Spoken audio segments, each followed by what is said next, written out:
السلام علیکم، خوش آمدید، مرحبا۔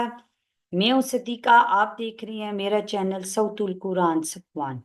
کیسے ہیں آپ سب؟ امید ہے کہ خیریت سے ہوں گے۔ سب سے پہلے ہم درود شریف پڑھ لیتے ہیں اور اس کے بعد دعائیں پڑھتے ہیں، پھر سٹارٹ کرتے ہیں آج کا لیسن۔ اللهم صل على سيدنا ومولانا محمد وعلى آله وأصحابه وبارك وسلم. رب يسر ولا تعسر وتمم بالخير وبك نستعين يا فتاح. رب اشرح لي صدري ويسر لي أمري واحلل عقدة من لساني يفقه قولي. رب زدنی علما، آمین۔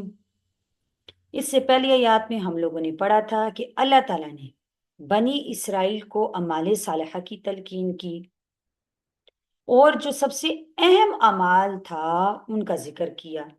سب سے اہم اعمال میں سے کون سا عمل ہے؟ نماز۔ تو اللہ تعالیٰ نے فرمایا کہ جو دو تمہاری بیماریاں ہیں، حب مال اور حب جاہ، جن کی وجہ سے تمہیں ایمان لانا مشکل لگ رہا ہے، ان دونوں بیماریوں کو تم صبر اور نماز سے کم کر سکتے ہو۔ یعنی کہ صبر اور نماز کے ذریعے مدد حاصل کر سکتے ہو۔ صبر سے تمہارا حب مال کم ہو جائے گا، جو مال کی محبت ہے، اور نماز سے تمہارے اندر حب جاہ، غرور، تکبر جو ہے وہ کم ہو جائے گا۔ کیونکہ جب انسان نماز پڑھتا ہے تو وہ اپنے آپ کی اپنی عاجزی ظاہر کر رہا ہوتا ہے۔ تو جب وہ اللہ کے سامنے عاجزی ظاہر کر رہا ہوتا ہے تو دنیا میں بھی اس کو، لوگوں کے سامنے بھی اس کے اندر عاجزی آئے گی۔ سٹارٹ کرتے ہیں ہم آج کا لیسن۔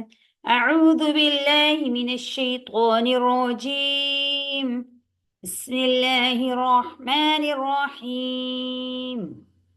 یا بنی اسرائیل اذکروا، اے بنی اسرائیل یاد کرو، نعمتی اللتی، میرے احسان، انعمت علیکم، جو میں نے تم پر کیے، نعمتی اللتی، میرے وہ احسان، انعمت علیکم، جو میں نے تم پر کیے، وانی فضلتکم، اور میں نے فضیلت دی تم کو یا بڑھائی دی تم کو، علی العالمین، تمام عالم پر۔ اب یہاں پہ اللہ تعالیٰ نے بنی اسرائیل سے اولاد یعقوب کو خطاب کیا، جیسے آپ کو پہلے بھی بتایا کہ اسرائیل جو تھا وہ یعقوب علیہ السلام کا دوسرا نام تھا۔ تو اللہ تعالیٰ نے ان کو ان کے والد کے نام سے پکارا، یا بنی اسرائیل، اے بنی اسرائیل، میری اس نعمت کو، اور یہ اللہ تعالیٰ نے ان کو بنی اسرائیل کا جو خطاب کر کے پکارا، خطاب دیا، اس خطاب سے ان کو پکارا، تو اس میں بڑی حکمت ہے کہ اللہ تعالیٰ نے ان کو فرمایا کہ تمہارے جو والد تھے وہ اللہ والے تھے، وہ نیک تھے، وہ عبادت گزار تھے، تو تم ایسے والد کی اولاد ہو تو تمہیں بھی ان کے نقش قدم پر چلنا چاہیے۔ تو ان کو کہا گیا کہ تم وہ نعمتیں یاد کرو جو میں نے تم پر کی، یعنی تمہیں تمام جہان والوں پر یا تمام عالم پر فضیلت دی یا فوقیت دی۔ اب اس آیت میں چونکہ نبی صلی اللہ علیہ وسلم کے زمانے کی یہودیوں کو خطاب ہے، تو فضیلت جو دی تھی تو وہ تو ان کے آباء و اجداد کو دی گئی۔ تو عموماً ایسا ہوتا ہے کہ جو باپ دادا پر جو احسان ہوتا ہے، اکرام کیا جائے، اگر باپ دادا کا احسان کیا جائے تو اس کا جو فائدہ ہوتا ہے وہ آنے والی جو ان کی اولاد ہے، نسل ہے، وہ بھی اٹھاتی ہے۔ تو اس کا عام طور پر مشاہدہ بھی ہوتا رہا ہے۔ تو اس لیے اللہ تعالیٰ نے ان کو اس آیت میں مخاطب سمجھا، یعنی نبی صلی اللہ علیہ وسلم کے زمانے کے یہودیوں کو خطاب کیا کہ اے بنی اسرائیل، تم یاد کرو، تمہارے آباء و اجداد پر میں نے بڑے بڑے انعام کیے، ان کو دنیا میں نے عزت دی، ان کو دنیا میں سرداریاں دی، ان کو مال و دولت دیا۔ تم ایسے لوگوں کی اولاد ہو کہ جن پر اللہ کے اتنے احسان ہیں، اور تم بھی ان احسانات سے فائدہ اٹھا رہی ہو، تو تمہیں تو کم از کم ان انعامات کو بھولنا نہیں چاہیے۔ وَاتَّقُوا يَوْمًا لَا تَجْزِي، بچوں ایسے دن سے، لا تجزی نہیں کام آئے گا، نفس عن نفس شيئا ولا يقبل منها نفس کوئی شخص عن نفس کسی شخص کی شیئا کچھ بھی ولا يقبل منها شفاعت اور نہ قبول کی جائے گی اس کی طرف سے کوئی سفارش ولا يؤخذ منها نہ لیا جائے گا اس کی طرف سے عدل کوئی بدلہ ولا هم ينصرون نہ اس کو مدد پہنچے گی۔ اللہ تعالیٰ نے فرمایا ڈرو اس دن سے یا بچو، ڈرو اس دن سے کہ کام نہ آئے گا کوئی شخص کسی کے کچھ بھی، اور قبول نہ ہوگی اس کی طرف سے سفارش، اور نہ لیا جائے گا اس کی طرف سے بدلہ، اور نہ اس کو کوئی مدد پہنچے گی۔ اب یہاں یومن سے کون سا دن مراد ہے؟ اس سے مراد قیامت کا دن ہے۔ مطلب یہ ہے کہ لا تجزی نفس عن نفس، کوئی شخص کسی کے کچھ بھی کام نہیں آئے گا۔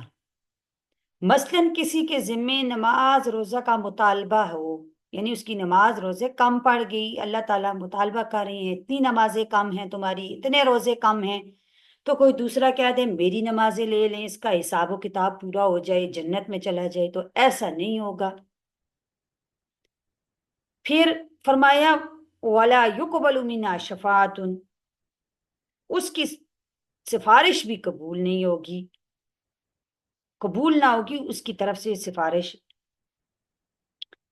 یعنی کہ بغیر ایمان کے سفارش قبول نہیں ہوگی، اور اس کی صورت یہ ہوگی کہ ایسوں کی خود سفارش ہی نہیں ہوگی جو قبول کی گنجائش ہو، یعنی ایسے لوگوں کی سفارش ہوگی ہی نہیں کہ قبول کی گنجائش ہو۔ پھر فرمایا وَلَا يُؤْخَذُ مِنْهَا عَدْلٌ، اس کی طرف سے اگر وہ بدلہ دے کر چھوٹنا چاہے گا تو ایسا نہیں ہوگا۔ طرفداری کی مطلب کہ کوئی اگر یہ کہے کہ میرے مال و دولت دے کر چھوٹ جاؤں، بدلہ دے کے مال دولت دے کر اللہ کے عذاب سے میرا چھٹکارا ہو جائے، تو ایسا نہیں ہوگا جیسے دنیا میں ہوتا ہے۔ وَلَا هُمْ يُنصَرُونَ، نہ اس کی مدد کی جائے گی، کہ کوئی اگر اس زوردار حمایت کر کے زبردستی اس کو اللہ کے عذاب سے نکالنا چاہے گا تو وہ بھی نہیں ہو سکے گا۔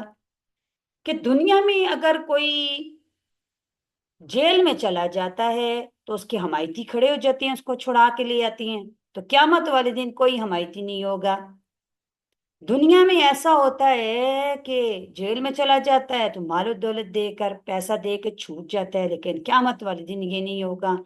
اس دن اس اللہ کی بادشاہت ہوگی، للہ الواحد القہار، اس اکیلے زبردست اللہ کی بادشاہت ہوگی، اسی کا فیصلہ ہوگا۔ اس دن صرف اعمال کام آئیں گے۔ امید ہے کہ آج کا لیسن آپ کو سمجھ آ چکا ہوگا۔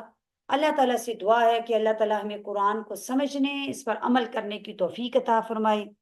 اللہ تعالیٰ آپ کو ایمان کی بہترین حالت میں صحت اور عافیت کے ساتھ ہمیشہ خوش رکھے۔ اپنا بہت سا خیال رکھیے گا۔ اپنے سسٹر کو اجازت دیجیے۔ نیکسٹ ویڈیو تک کے لیے اللہ حافظ، فی امان اللہ۔